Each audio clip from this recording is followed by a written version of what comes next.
Good afternoon, everyone. Thank you for joining us at the final 2026 GLS Summer Reading Program meeting. We meet every Monday during summer reading from 2 to 3 p.m.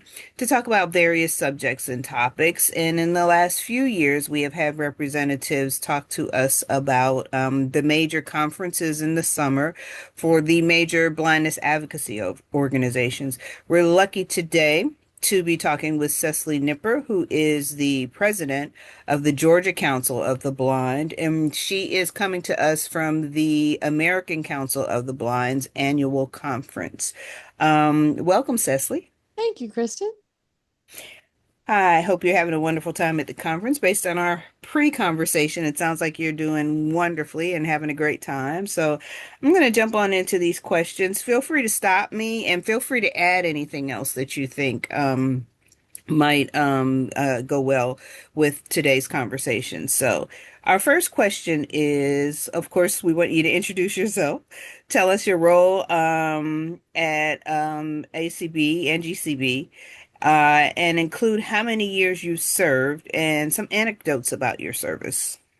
Sure. So I am, as you stated, president of the Georgia Council of the Blind. This is my fifth year as president.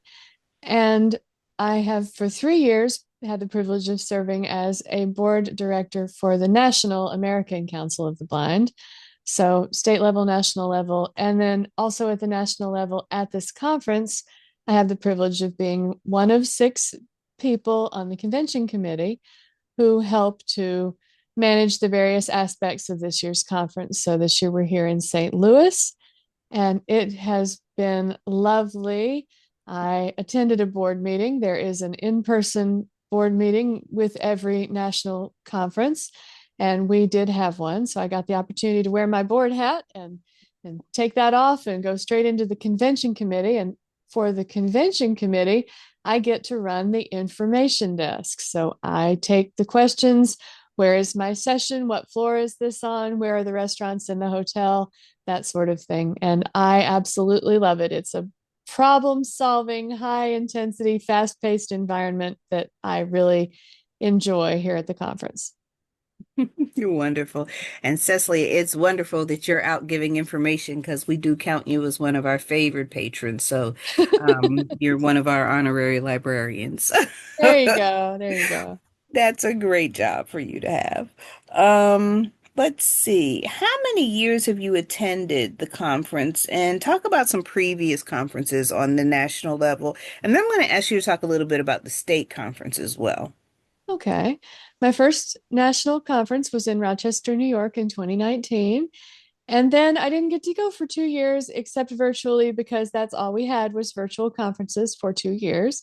Then we went back in person. And since then, I've been to, this is my fifth in total. So one in 2019, and then several years since we went back in person in 2022. So I've been on for several conferences, and I've been serving on the committee for four conferences now. So I've seen it from the side of an attendee and the side of a convention uh, committee work. Then state conferences, I have either chaired or co-chaired the convention committee for the state since 2019 as well. And we love planning our Georgia Council of the Blind State Conference. We love to invite members and non-members to come and be with us. We take all our meals on site. We have sessions. We always have the library come and present. Last year they did a bingo for us, and this year they're doing a town hall. So the library is always involved in our conferences, and we have other vendors as well that you can check out. So there's a small exhibit hall at the state conference, and we're going to get around a little bit later to talking about the large exhibit hall here at this national conference. hmm Yes, we will. Cecily, can you let everyone know when this year's GCB conference is and where? Sure, this year's GCB conference will be at the Courtyard Atlanta Covington in Covington, Georgia, and it is October 8th through 10. Okay. And if listeners want to check our events tab, we will have a link to the conference information and registration information. And as Cecily said, you do not have to be a member. It's more of an advocacy and educational event for non-members. So we encourage folks to come out and join us because we will be there as well. That is true. Out of the entire conference, there's only one brief business meeting that non-members are not able to participate in, but everything else is definitely programming that any person who's interested in the blind and low vision community could enjoy. Wonderful. Thank you for sharing that. Talk a little bit about this year's ACB conference. What are some of the big things that you all have been discussing and contending with? Well, in terms of advocacy, there are a lot of things facing the blind community right now, and we're trying to face up to some of those, including various pieces of legislation that we want to advocate for or against, including making sure we're all still covering the education of our children if we move out from under the Department of Education, things like that. That's certainly been a big topic of conversation, how we're going to be served and whether we're going to be switching to a medical model. So last night was actually what we call our opening session, although events have been going on for a couple of weeks already because we have a virtual portion that we hold just from home on the computer, and then we take a little time off and travel here to St. Louis, and now we're in the probably the third or fourth day of the in-person portion. So there's Mhm. still more to come, but we had a very rousing opening session last night and heard from our various state affiliates. So we're looking at a registration of over 1,000 with about 670 here with us in St. Louis, which has Wow. been great. The camaraderie of seeing and being around that many people who are not just like me, but they understand me from their own lived experience. And on certain level, I can appreciate their lived experience because we both share this aspect of vision loss in our lives. So it's really a great feeling. Wonderful, wonderful. I'm going to segue just a little bit because you talked about advocacy and so forth. ACB has been, sorry, GCB has been very active in the Blind Bill Initiative and the Commission for the Blind Initiative. Would you like to say anything about those two initiatives? We get a lot of questions about it, and I try to refer people to the advocacy organization so they can get a better understanding.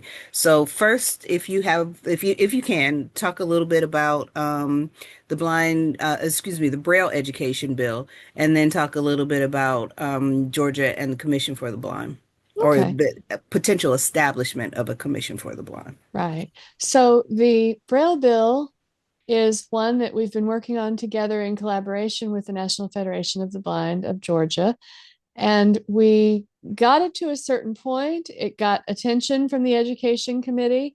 This year, it did not pass all the way through both chambers, though. So we're going to definitely try again in the next legislative session to get that passed. And what it would do is it would provide a training structure and a pathway for teachers of the visually impaired to get their Braille certification and to renew that certification on a regular basis versus perhaps taking a small class and not being fully literate in Braille and not having the training to successfully teach it to children. We don't want that. We want these teachers of the visually impaired, if they're going through their certification, to be certified in Braille as well.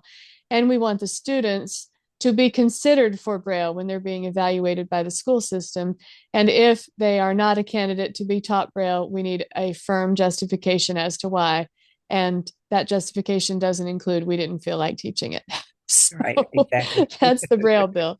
As far Yes. as the Commission for the Blind, that is something that we have fought for a number of years to have our own agency, our own department, our own something commission for the blind that would cradle to grave all the services that are needed by our community. They would take care of the education of blind children, the needs of working age adults looking for employment, and seniors for the older individuals who are blind program.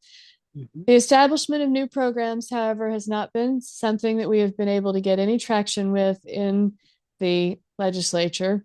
So we are currently, as the Georgia Council of the Blind, directing most of our efforts, 90% of our efforts toward the Braille bill, only because there are some changes taking place at the Vocational Rehabilitation Agency right now, including the appointment of a new director, Dr. Shook.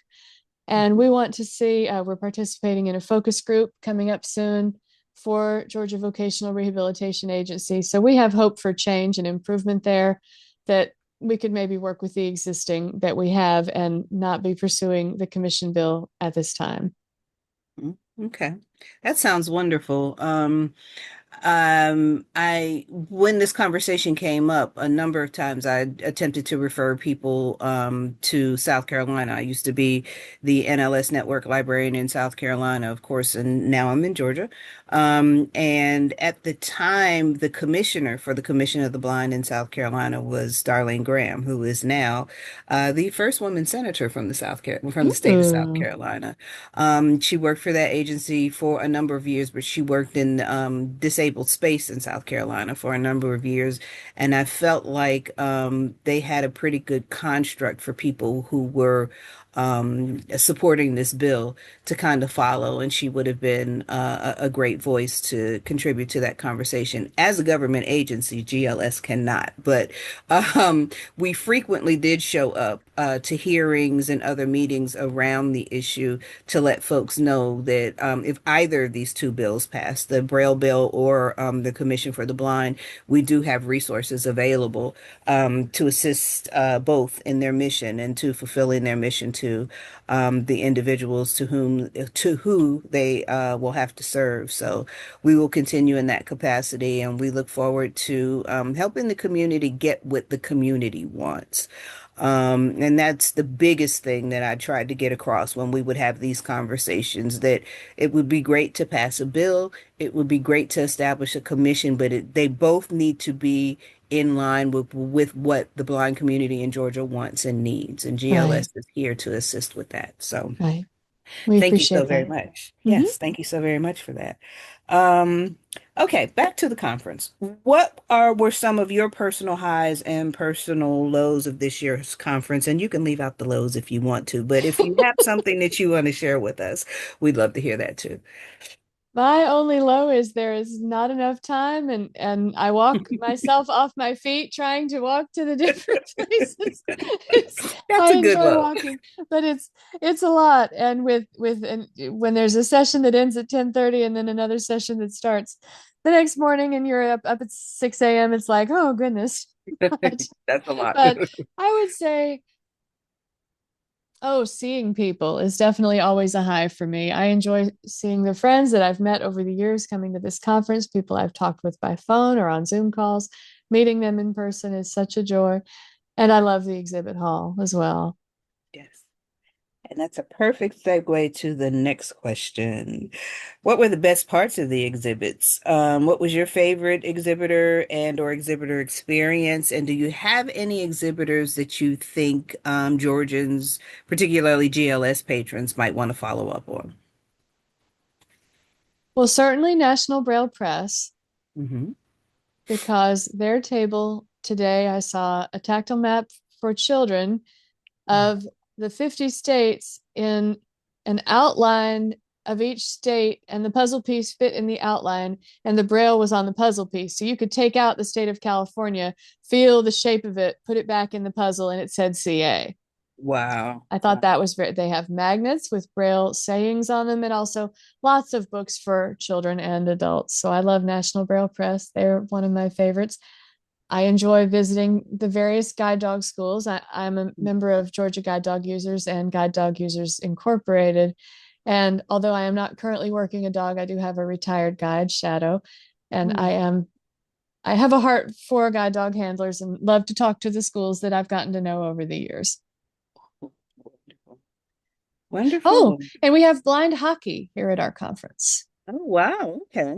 So Okay. Is that I it? want to go back to the exhibit hall and try out the blind hockey. They say they will let you actually listen for, it's a puck that makes a sound when it comes towards you, and you listen for it and whack it. And I want to try it. They've got a little, no ice involved, but they've got a little place set up where you can try to whack the hockey The puck. So ball. Wow. That's interesting. I'm excited to hear if you go back and get a chance to do it. I'm excited to hear how that went. So, yeah.